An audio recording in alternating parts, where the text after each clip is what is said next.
Good morning students. आज हम class 12th में सब्जेक्ट बायोलॉजी में chapter number 13 organism and population start कर रहे हैं। इससे पहले वीडियो में हमने chapter number 12 application of biotechnology के बारे में बता दिया था। आज हम चैप्टर नंबर 13 में एडेप्टेशन टॉपिक स्टार्ट कर रहे हैं। एडेप्टेशन को हिंदी में अनुकूलन कहते हैं। अनुकूलन क्या है कि वातावरण के प्रति, यानी जो जीव जिस वातावरण में रहता है उनके अनुसार उसके अनुसार अपने को ढाल लेने की प्रक्रिया क्या कहलाती है? एडेप्टेशन या अनुकूलन कहलाती है। Means any morphological, physiological and behavioural attribute of the organism that enables it to survive and reproduce in its habitat is called adaptation. यानी जो जीव जिस वातावरण में रहता है उसमें अपने को मॉर्फोलॉजिकली, फिजियोलॉजिकली अपने को चेंज कर ले और उसमें आसानी से रह पाए, तो उसको क्या कहते हैं? ऐसे चेंजेस को हम एडेप्टेशन कहते हैं। सबसे पहले हम एडेप्टेशन, हमारा एक तो जीरोफाइटिक एडेप्टेशन होता है। कौन सा? जीरोफाइटिक। इस प्रकार का एडेप्टेशन इस तरह के एरिया के लिए हुआ जिसमें पानी की कमी होती है। ठीक है, तो इसमें एक एनिमल का एग्जाम्पल है kangaroo rat. Kangaroo rat desert में पाया जाता है, नॉर्थ अमेरिका में। ठीक है ना, और वो अपने अंदर पानी की कमी को रोकने के लिए सॉलिड फॉर्म में फीकस का रिलीज करता है या यूरिन सॉलिड फॉर्म में रिलीज करता है। ठीक है ना, इंटरनल वाटर को रोकने के लिए। और दूसरा, वो फैट के ऑक्सीडेशन से क्या कर लेता है? वाटर को प्राप्त कर लेता है। ठीक है, दूसरा है प्लांट्स में एडेप्टेशन इन जीरोफाइटिक प्लांट्स। तो प्लांट में क्या विशेषताएं डेवलप होती हैं? जो पौधे डेजर्ट में ग्रो करते हैं उनमें क्या विशेषताएं उत्पन्न होती हैं? एक तो ये इनमें जो लीफ होती हैं वो स्पाइन में बदल जाती हैं, कांटों में बदल लेती हैं।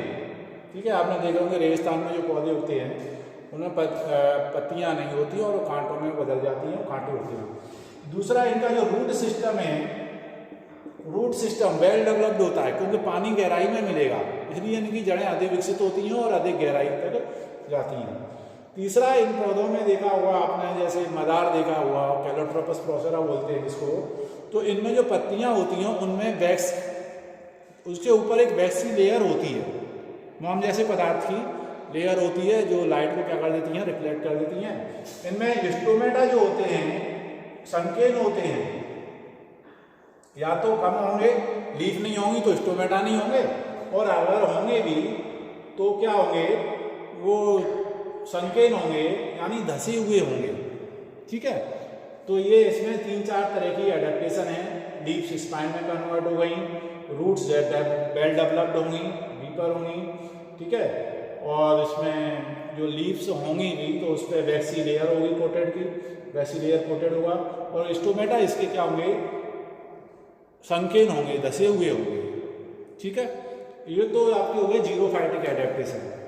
ठीक, अब कुछ एनिमल्स में जो ठंडे देशों में पाए जाते हैं उनके नाक कान छोटे होते हैं, ईयर और नोज यानी ऑर्गन्स जो बॉडी पर होते हैं वो छोटे होते हैं।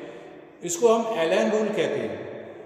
तो छोटे होने से क्या होता है? सरफेस एरिया कम हो जाता है, तो हीट जो है कम मात्रा में बॉडी से बाहर निकल पाती है, टेम्परेचर बाहर कम निकल पाता है, तो वो अपने अंदर हीट को क्या करते हैं? कंजर्व कर सकते हैं। इसको एलन रूल बोलते हैं।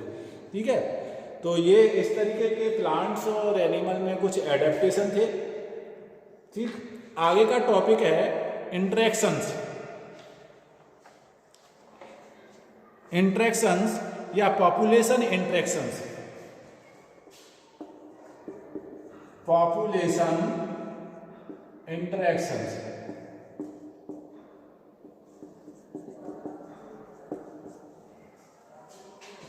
इंटरेक्शंस, पॉपुलेशन में विभिन्न जीवों की विभिन्न जातियां रहती हैं और उनके बीच क्या होता है? कुछ न कुछ इंटरेक्शन यानी अंतःक्रियाएं होती हैं। ठीक है, ये इंटरेक्शंस जो होते हैं इसमें से पहला इंटरस्पेसिफिक इंटरेक्शन जो होता है वो दो डिफरेंट जातियों के बीच होता है, इंटरस्पेसिफिक। और जो सेम जाति के बीच होता है उसको इंट्रा स्पेसिस बोलते हैं। अब दो डिफरेंट जातियों में जैसे क्या है, फूड के लिए कुत्ते और रैबिट के बीच, यानी डॉग और रैबिट के बीच इंटरेक्शन है, वो डिफरेंट दो स्पीसीज के बीच हो गया। और मनुष्य और मनुष्य के बीच जब कोई इंटरेक्शन हो रहा है, कोई कंपटीशन हो रहा है, कोई क्रिया हो रही है, तो वो सेम स्पीसीज के बीच हो गया। ठीक है, तो डिफरेंट स्पीसीज के बीच जो इंटरेक्शन होता है, क्रिया होती है, उसको हम इंटर स्पेसिफिक इंटरेक्शंस बोलते हैं।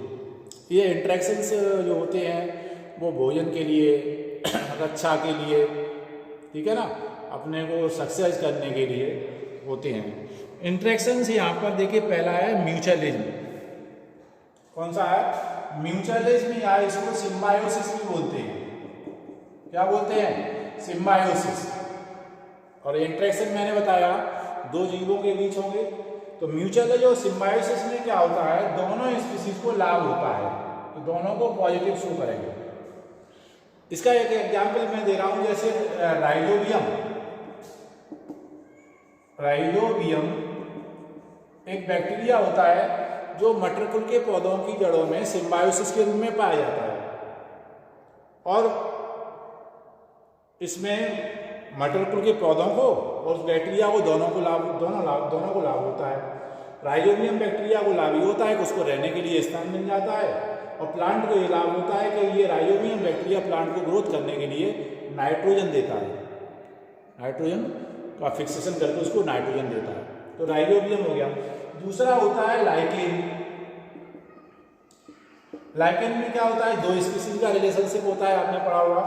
एक एल्गी होती है इसमें और दूसरी फंजाई। ये लाइकेन हो गए, दोनों को बेनिफिट होता है।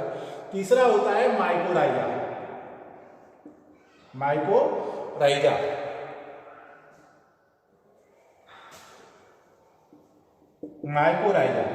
इसमें क्या होता है, किसी फंजाई का हायर प्लांट की रूट के साथ सिम्बायोटिक रिलेशनशिप होता है, जिसमें फंजाई को लाभ ये होता है कि भोजन मिल जाता है और रहने के लिए स्थान मिल जाता है, और प्लांट को लाभ ये होता है कि जब फंजाई उसमें रहता है तो वो उसको भोजन बनाने के लिए रॉ मटेरियल देता है और न्यूट्रिशन को एब्जॉर्ब करके प्लांट को देता है। तो ये आपके जो इंटरेक्शन थे, सिम्बायोसिस या पहला जो म्यूचुअलिज्म था, जिनमें दोनों स्पीसीज को लाभ हो रहा था, उनके मैंने 3 एग्जाम्पल बता दिए। ठीक है, दूसरा एग्जाम्पल है कॉमन सालिज्म। कौन सा? कॉमन सालिज्म। दूसरा एग्जाम्पल कॉमन सालिज्म। ये भी दो स्पीसीज के बीच इंटरेक्शंस है। इसमें देखिए, कॉमन एक स्पीसीज न्यूट्रल रहेगी, कॉमन सालिज्म, ठीक है, और दूसरे को बेनिफिट होगा। दूसरे को क्या होगा? बेनिफिट होगा, कॉमन सालिज्म। इसका एग्जाम्पल है, देखिए कॉमन सालिज्म का एग्जाम्पल है जो वही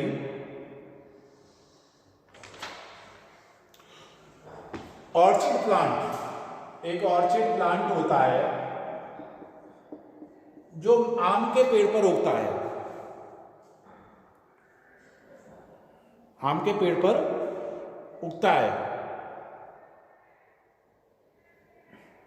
और ऐसे पौधे जो दूसरे पौधों के ऊपर उगते हैं सारा लेने के लिए, उनको एपीफाइट्स कहते हैं।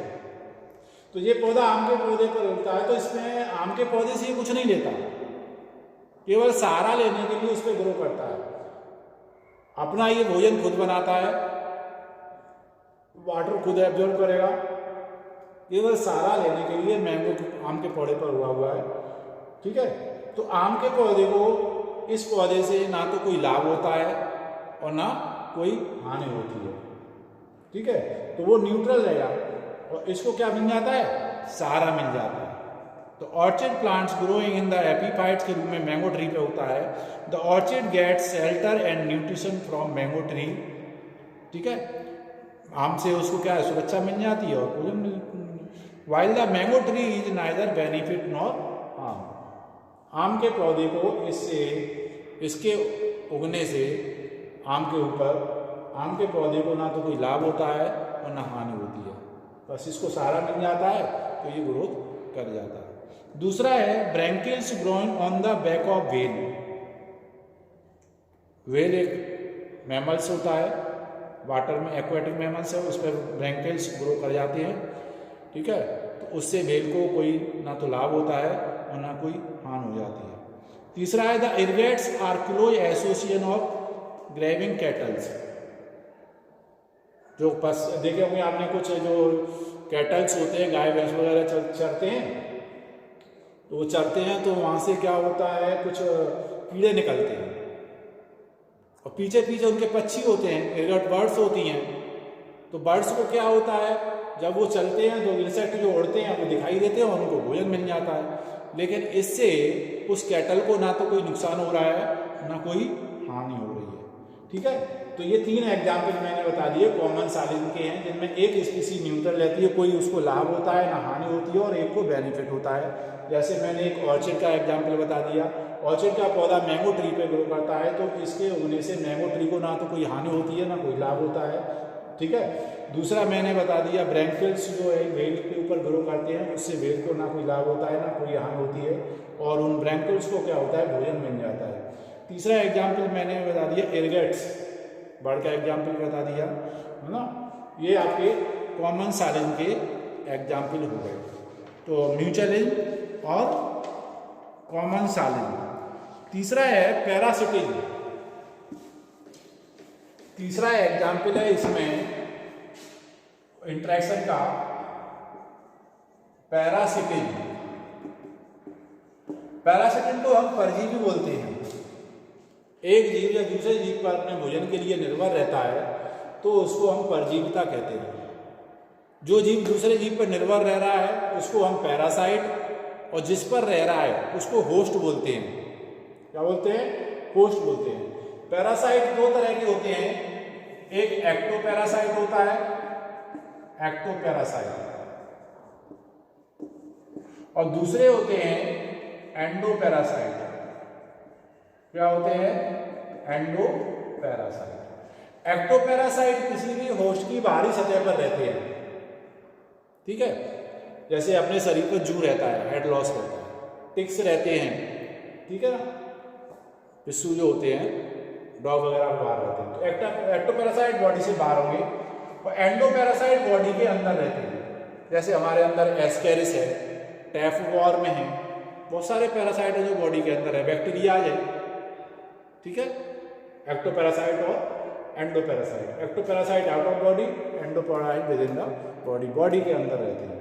अब इनमें पैरासाइट के रूप में रहने के लिए कुछ इनमें एडेप्टेशन पाए जाते हैं। तो एडेप्टेशन में एक तो क्या होता है, इनमें पैरासाइट के चारों क्यूटिकल का आवरण पाया जाता है, तो जिससे उनका डाइजेशन नहीं होता है। दूसरा ये है, इनमें रिप्रोडक्टिव जो पावर है वो अधिक विकसित होती है, तो बहुत सारे एग ले करते हैं। तीसरा, बॉडी के अंदर चिपकने के लिए इसमें कुछ एडेसिव ऑर्गन्स, सकर्स और हुक्स पाए जाते हैं, जिनकी सहायता से बॉडी में क्या होते हैं, चिपक जाते हैं। एक इसमें एग्जाम्पल है ब्रूड पैरासिटिज्म।